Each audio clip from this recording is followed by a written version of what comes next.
Okay, so my God, record. So in an experiment, you're going to have a hypothesis first. Okay, hypothesis, which is an intellectual guess. So in this experiment, the student or the scientist is guessing that if we use tetracycline to treat a serious case of cholera, it is helpful to reduce the effect of the symptoms or totally remove the symptoms. So that is that hypothesis. So they do the experiment, divide the group into 4, and then after that they give 4 different kind of treatment, get the result, plot, record the result into table, and from the table they use the data to plot the graph.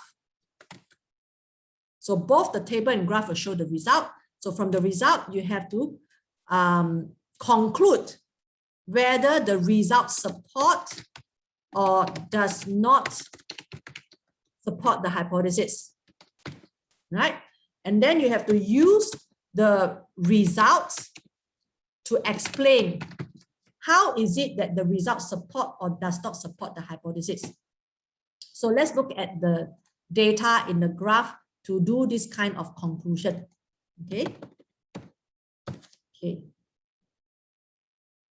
Okay, so let's look at whether it supports or not. Then you have to pull out the data that supports. All right, so before I give the answer, can you tell me whether you think that the results support or does not support the hypothesis that tetracycline is helpful to treat serious case of cholera? Yes or no?